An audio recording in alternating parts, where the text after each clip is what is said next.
9 নম্বরের আমল হলো ইফতার এবং সাহারি উভয়টাতে খেজুর খাওয়া। এটা সুন্নাহ। খেজুরের মধ্যে প্রচুর খাদ্য শক্তি আছে। আমরা রমজান মাসে যে রোজা রাখি, সারাদিন পানাহার বর্জন করে থাকি, আমরা যদি সাহারিতে খেজুর খাই আমাদের শরীরে প্রচুর পরিমাণ খাদ্য শক্তি থাকবে এই খেজুর খাওয়ার ফলে। খেজুর অনেক উপকারী একটা খাবার। আমাদের দেশেও আজকাল খেজুর উৎপাদন হচ্ছে আল্লাহর মেহেরবানিতে। এই খেজুর ইফতারিতে নবী করিম সাল্লাল্লাহু আলাইহি সাল্লাম আধা পাকা আধা কাঁচা খেজুর, যেটা যে অর্ধেক পেকেছে অর্ধেক কাঁচা, সেগুলো তিনি পছন্দ করতেন। সেটা না পাওয়া গেলে সাধারণ খেজুর এটা দিয়ে ইফতার করা, এটা আমরা সবাই জানি। কিন্তু যেটা আমাদের দেশে মানুষ জানে না তা হলো সাহরিতে সাহরি খাওয়া, সাহরিতে আপনার খেজুর খাওয়া সুন্নাত। নবী করিম সাল্লাল্লাহু আলাইহি সাল্লাম বলেছেন, নি'মা সাহুরুল মুমিনি আত-তামর, ইমানদারের সবচেয়ে উত্তম সাহরি হলো খেজুর। আপনি সাহরিতে ভাত তরকারি যাই খান বা না খান, অন্তত একটা হলো খেজুর খাবেন, তাহলে নবী সাল্লাল্লাহু আলাইহি সাল্লামের এই সুন্নাহর উপরে আমল হয়ে যাবে। তাহলে 9 নম্বর রমজানের আমল হলো সাহরিতে এবং ইফতারে উভয় সময়ে কমপক্ষে একটা হলেও খেজুর খাওয়া, মানে খেজুর খাওয়াটা হলো সুন্নাহ। 10 নম্বর রমজানের আমল হলো দিনভর বেশি বেশি দোয়া করতে থাকা। ভাইরা আমার, রোজাদার ব্যক্তির দোয়া আল্লাহ রাব্বুল আলামিন ফিরিয়ে দেন না। রোজাদার ব্যক্তি দিনভর আল্লাহর কাছে দোয়া করতে থাকলে সে দোয়া কবুল হয়। নবী করিম সাল্লাল্লাহু আলাইহি সাল্লাম বলেছেন যে কয়েক ব্যক্তির দোয়া ফেরত দেওয়া হয় না, এর ভিতরে একজন হলেন আস-সাইমু হাত্তা ইফতির, রোজাদার ব্যক্তি ইফতার করা পর্যন্ত তার দোয়া কবুল হতে থাকে। আপনি রোজাদার অবস্থায় দোকানে কাজ করছেন, খেতে খামারে কাজ করছেন, আপনি ব্যবসা প্রতিষ্ঠানে কাজ করছেন, আপনি রাস্তায় হাঁটা চলা করছেন, মা বোনরা বাসা বাড়িতে গৃহস্থলী কাজকর্ম করছেন, এই কাজের ফাঁকে ফাঁকে ওযু নেই, অসুবিধা নেই, এই অবস্থায় আপনি দোয়া করতে থাকেন। রোজাদার অবস্থায় দোয়া কবুল হয়। সারাদিন আপনি মনে মনে আপনার চাওয়াগুলো আল্লাহর কাছে নিবেদন করেন, আল্লাহর সাথে আপনি কথা বলতে থাকেন। কারণ দোয়া কবুলের একটা মোক্ষম সময় হলো রমজান মাসে এই রোজা অবস্থায়, বিশেষ করে ইফতারের আগ মুহূর্তে দোয়া কবুল হয়। আমরা তখন অনেকে ইফতার নিয়ে ব্যস্ত হয়ে পড়ি। তাহলে আমরা 10 নম্বর আমল জানলাম রমজান মাসে, সেটা হলো বেশি বেশি আল্লাহর কাছে দোয়া করা, আল্লাহর কাছে মনের চাওয়াগুলো পেশ করা, দুনিয়ার চাওয়া আখিরাত চাওয়া। আল্লাহ আমাদেরকে তৌফিক দান করুন। 11 নম্বর রমজানের বিশেষ আমল হলো সকল প্রকার পাপাচার বর্জন করা। কারণ রমজানের রোজার উদ্দেশ্যই হলো আমরা যেন পাপাচার বর্জন করতে পারি। রমজানের যে রোজা রাখি, এই রোজা মূলত কোরআন এবং হাদিসের ভাষায় এটাকে সওম বা সিয়াম বলা হয়। সওম বা সিয়াম শব্দের অর্থ হলো বিরত থাকা। আর এই বিরত থাকার মানে হলো আমার সামনে পানির বোতল আছে, আমার সামনে খাবার আছে, হালাল টাকায় কেনা, আবার পেটে ক্ষুধা আছে, তৃষ্ণাও আছে, পিপাসা আছে, তারপর আমি খাচ্ছি না, পান করছি না। কেন? কারণ আল্লাহ নিষেধ করেছেন। এখান থেকে শিক্ষা গ্রহণ করে আমার সামগ্রিক জীবনে সকল হারাম, সকল নিষিদ্ধ কাজ থেকে আমাকে বিরত থাকতে হবে, সেই শিক্ষা সিয়াম আমাকে দেয়। এই জন্য এই সিয়ামের মাধ্যমে হারাম বর্জন করা, আল্লাহর নিষিদ্ধ কাজগুলো বর্জন করা, এই ট্রেনিং, এই অভ্যাস রমজান মাসে গড়ে তুলতে হবে। নবী করিম সাল্লাল্লাহু আলাইহি সাল্লাম বিভিন্ন হাদিসে সেই গুরুত্ব আরোপ করেছেন। কোরআনে কারীমে আল্লাহ বলেছেন, তোমাদের উপরে সিয়াম ফরজ করা হয়েছে, তোমাদের পূর্ববর্তীদের উপরে যেমন ফরজ করা হয়েছে সেরকম। উদ্দেশ্য লাআল্লাকুম তাত্তাকুন, যাতে করে তোমরা গুনাহ ছাড়া আল্লাহর নির্দেশগুলো মেনে চলা, তাকওয়া অর্জন করা, অবলম্বন করার ট্রেনিং নিতে পারো, তাকওয়া অবলম্বন করতে পারো, শিখতে পারো এখান থেকে। অতএব রমজানের 11 নম্বর বিশেষ গুরুত্বপূর্ণ আমল হলো সকল হারাম, সকল পাপাচারগুলো এই মাসে বিশেষভাবে বর্জন করে চলা। যদি সেটা কেউ না করে তাহলে তার এই রোজার কোনো অর্থ হতে পারে না। অতএব 11 নম্বর আমল পাপাচার বর্জন করে চলা। 12 নম্বর আমল হলো পাপাচারের মধ্যে আবার বিশেষ করে মিথ্যা কথা, মিথ্যা কাজ, প্রতারণা 2 নম্বরই, এগুলো পরিহার করে চলা। এগুলো অন্য সময় তো পরিহার করতেই হবে, রমজানে আরো বিশেষ গুরুত্বের সাথে পরিহার করতে হবে। বুখারীর হাদিসে আসছে, নবী করিম সাল্লাল্লাহু আলাইহি সাল্লাম বলেছেন, মাল্লাম ইয়াদা কাওলাজ জুরি ওয়াল আমাল বিহি ফালাইসা লিল্লাহি হাজা আন ইয়াদা তাআমাহু ওয়া শারাবা। যে ব্যক্তি মিথ্যা কথা, মিথ্যা কাজ এগুলো ছাড়লো না, সেই ব্যক্তির উপবাস থাকায় আল্লাহর কোনো ঠেকা পড়ে নাই। অর্থাৎ তার এই রোজা থাকাটা উপোস থাকা ছাড়া কিছুই নয়, আর তার এই উপোস থাকায় আল্লাহর কোনো প্রয়োজন পড়ে নাই। অর্থাৎ তার এই রোজার কোনো মানে নাই, অর্থহীন হয়ে যাবে যদি সে রোজা রেখে মিথ্যা কথা বলে, মিথ্যা কাজ করে। এই জন্য রমজান মাসের গুরুত্বপূর্ণ আমল হলো 12 নম্বর আমল, যে আমরা মিথ্যা কথা, মিথ্যা কাজ রমজান মাসে পরিহার করবো রোজা অবস্থা বিশেষ করে। 13 নম্বর আমল হলো স্পেশালি ঝগড়াঝাটি থেকে বিরত থাকা।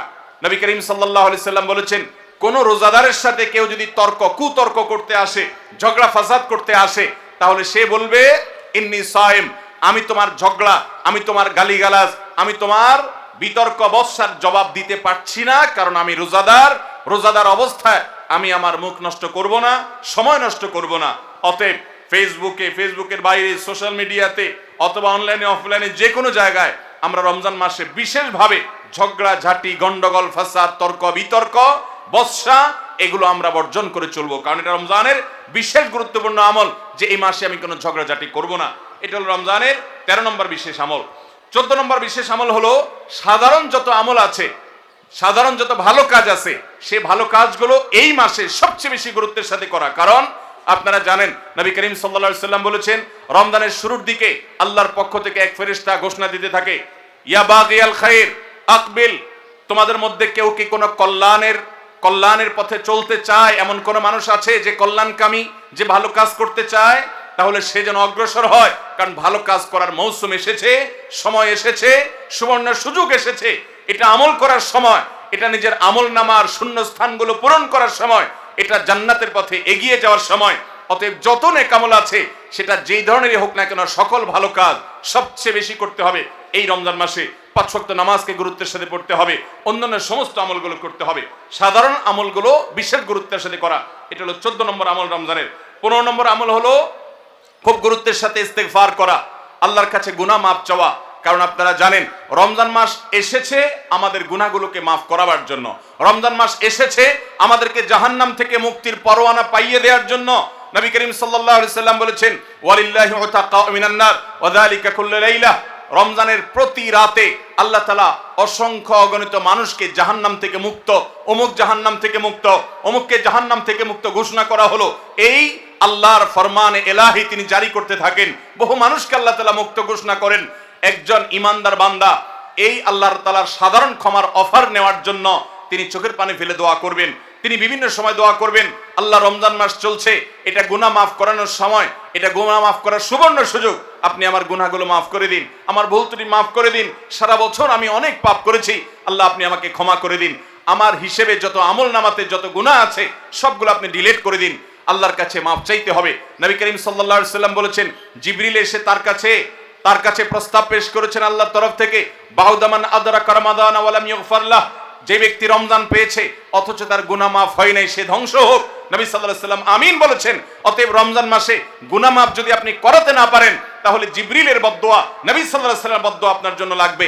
এই জন্য যেই কোনো মূল্যে রমজানের প্রতি রাতে প্রতিদিন চোখের পানি ফেলে একটু একটু করে হলে দোয়া করে আল্লাহর কাছে নিজের গুনাহগুলো মাফ করাইতে হবে।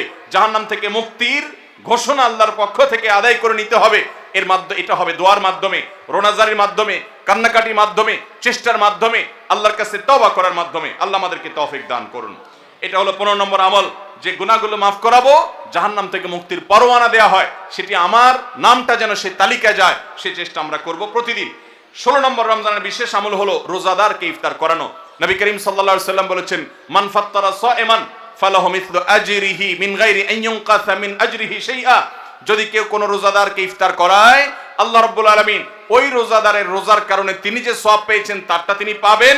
অতিরিক্ত বোনাস হিসেবে যেই লোকটা ইফতার করালো রোজাদারকে, আল্লাহ তাআলা তাকে সমপরিমাণ সওয়াব দান করবেন।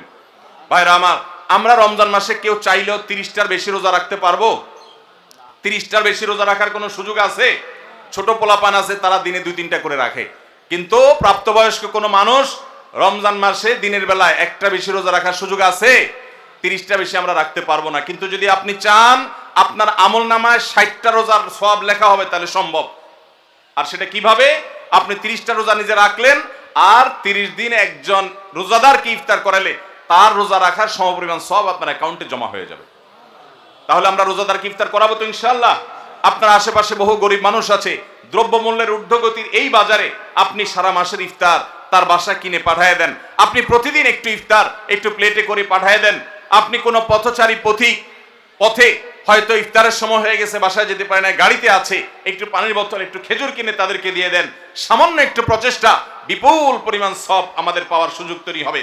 এই জন্য রমজানের বিশেষ আমল হলো 16 নম্বর আমল, রমজানে রোজাদারকে ইফতার করানোর চেষ্টা করবো তো ইনশাআল্লাহ। 17 নম্বর রমজানের স্পেশাল আমল হলো যে রমজানের বিশেষ গুরুত্বের সাথে কোরআন তেলাওয়াত করা। কারণ রমজান মাসের পরিচয় দিতে গিয়ে আল্লাহ তাআলা কোরআনে বলেছেন, শাহরু রমাদান আল্লাযী উনজিলা ফীহিল কুরআন, রমজান এমন মাস যে মাসে কোরআন নাজিল করা হয়েছে। এই কোরআন দিয়ে রমজানকে আল্লাহ পরিচয় দিয়েছেন। রমজান মাসের মর্যাদাই হয়েছে কোরআনের কারণে। এই জন্য কোরআনের সাথে রমজানে বেশি সময় কাটাতে হবে। কোরআনের হালাকা করবেন, কোরআনের মজলিস করবেন, কোরআন শিক্ষার আসর করবেন, ইমাম সাহেব মুয়াজ্জিন সাহেবকে দিয়ে প্রতিটা মসজিদে মসজিদে মুসল্লিরা কোরআন শুদ্ধ করবেন, বিশুদ্ধ করে তেলাওয়াত করবেন, কোরআন প্রতিদিন একটু একটু করে তেলাওয়াত করবেন, সম্ভব হলে গোটা রমজানে কমপক্ষে একটা বার কোরআন পড়ে শেষ করবেন, তারাবিতে তো শুনবেনই, এর বাইরেও কোরআন তেলাওয়াত করবেন। অনেকে আছে 11 মাস কোরআন পড়ার তৌফিক হয় না, আল্লাহর ওয়াস্তে কোরআন নাজিলের এই মাসে অন্তত কোরআনটাকে আঁকড়ে ধরেন। ও মুসলমান, কোরআন যদি আঁকড়ে না ধরেন তাহলে আপনার চাইতে হতভাগা আর কেউ নেই। এই জন্য কোরআন নাজিল মাসে বিশেষ গুরুত্বের সাথে আমাদেরকে 17 নম্বর আমল কোরআন তেলাওয়াত করতে হবে। 18 নম্বর আমল হলো কোরআন তেলাওয়াত করার আমল। আমরা সবাই জানি, কিন্তু কোরআন রমজান মাসে নবী করিম সাল্লাল্লাহু আলাইহি ওয়াসাল্লাম শোনাশুনি করতেন, এটা আমরা অনেকে জানি না। জিবরিল আলাইহিস সালামের সাথে নবী করিম সাল্লাল্লাহু আলাইহি ওয়াসাল্লাম কোরআন শোনাশুনি করতেন, তিনি জিবরিলকে শোনাতেন, জিবরিল তাকে শোনাতেন। এই জন্য রমজান মাসে আপনি কোরআন তেলাওয়াত করে আপনার স্ত্রীকে শোনান, স্ত্রী তেলাওয়াত করবে, আপনি শুনেন, আপনি অন্য কারোর সাথে এভাবে শোনাশুনি করেন, এইটাও রমজান মাসের বিশেষ গুরুত্বপূর্ণ আমল। সেই সাথে কোরআন বুঝে পড়া, কোরআনের ব্যাখ্যা জানার চেষ্টা করা, অর্থ সহকারে জানার চেষ্টা করা, কোরআনের কি আছে, আল্লাহ কি বলেছেন, সে ইলমটা অর্জন করার এক বিরাট প্রয়োজনীয় সময় মুহূর্ত হলো রমজান মাস। 18 নম্বর আমল হলো তাহলে কোরআন শোনাশুনি করা। 19 নম্বর আমল হলো সাদাকা করা, দান করা। আমাদের প্রিয় নবী সাল্লাল্লাহু আলাইহি ওয়াসাল্লাম সম্পর্কে তার সহধর্মিনী উম্মুল মুমিনিন আয়েশা রাদিয়াল্লাহু তাআলা আনহা বলেছেন, নবী সাল্লাল্লাহু আলাইহি ওয়াসাল্লাম এমনিতেই দানশীল ছিলেন, তিনি সারা বছর প্রচুর পরিমাণে দান করতেন, কিন্তু রমজান যখন শুরু হতো তখন তিনি সবচেয়ে বেশি বদান্য, সবচেয়ে বেশি দানশীল হয়ে পড়তেন। তার দানশীলতা এত বেড়ে যেত যে মুক্ত বাতাস যেরকম সব জায়গায় পৌঁছে যায়, যে জায়গায় মানুষ চায় দরজা খুলে রাখে সেখানেও যায়, কোন একটা ফাঁক ফোকর পেলে সেই জায়গায়ও মুক্ত বাতাস প্রবেশ করে। নবী সাল্লাল্লাহু আলাইহি ওয়াসাল্লামের রমজানের দানটা এরকম ছিল যে চায় তাকেও দিতেন, যে চায় না তাকেও দিতেন, তিনি দুই হাতে দিতেন। তিনি অনেক বেশি সম্পদশালী ছিলেন না, কিন্তু যেটুকু ছিল অকাতরে তিনি দান করতেন। আমাদের আয়েশা রাদিয়াল্লাহু তাআলা হাদিস থেকে বোঝা যায় রমজান মাস দানের মাস। এই জন্য নবীজি বছরের অন্য যে কোনো সময় চাইতে রমজানে বেশি বেশি দান করতেন। আপনার আত্মীয় স্বজনকে দান করেন, রক্ত সম্পর্কীয় মানুষগুলোকে দান করেন, পাড়া প্রতিবেশীর অভাবী মানুষদেরকে দান করেন, চেনা অচেনা জানা অজানা সমস্ত মানুষকে আপনার সাধ্য অনুযায়ী আপনি দান করা শুরু করেন। এটা রমজান মাসের গুরুত্বপূর্ণ একটা আমল। এবং 19 নম্বর আমল দান করা। 20 নম্বর আমল হলো সাহরি খেতে আমরা যখন উঠি তখন একটু তাহাজ্জুদের নামাজ পড়া, একটু দোয়া করা। এই সুযোগটা 11 মাস আমাদের হয় না।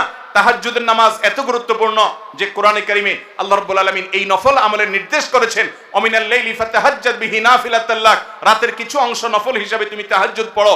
ভাইরা আমার, 5 ওয়াক্ত নামাজের জন্য ডাকে মুয়াজ্জিন আজানের মাধ্যমে, আর তাহাজ্জুদের জন্য ডাকেন স্বয়ং আল্লাহ রাব্বুল আলামিন।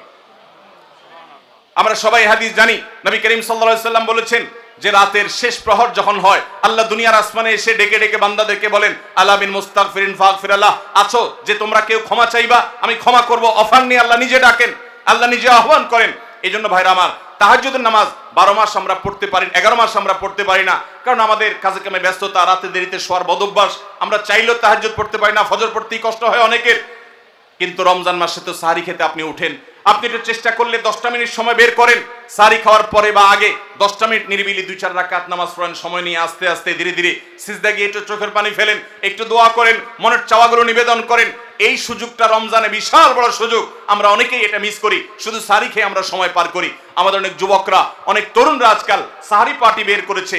ভোর রাতে যখন দোয়া কবুল হয় এই সময়টাতে কপাল পোড়ারা রেস্টুরেন্টে গিয়ে সাহরি পার্টি করে, আনন্দ উৎসব করে, ফুর্তি করে। এটা কোনো এনজয় করার সময় নয়, এটা কাদার সময়, এটা সেজদা পড়ার সময়, এটা রেস্টুরেন্টে যাওয়ার সময় নয়, এটা আলো ঝলমলে কোনো রেস্টুরেন্টে বসার সময় নয়, এটা আলো আধারিতে আল্লাহর কাছে, রবের কাছে ফরিয়াদ করার সময়। তৌফিক দান করুন। ভাইরা আমার, তাহলে রমজানের 20 নম্বর আমল হলো তাহাজ্জুদের নামাজ সাহরিতে উঠলে আমরা একটু পড়বো এবং একটু একটু দোয়া করব, চেষ্টা করবো তো ইনশাআল্লাহ। ভোর রাতের দোয়া 24 ঘন্টার ভিতরে সবচেয়ে মূল্যবান দোয়া, আল্লাহর সবচেয়ে নিকটে যে বান্দা দোয়া করতে পারে ভোর রাতে তাহাজ্জুদের সময়, এই সুযোগটা রমজানে তৈরি হয়। আমরা সবাই এই সুযোগটা গ্রহণ করবো। 20 নম্বর আমল।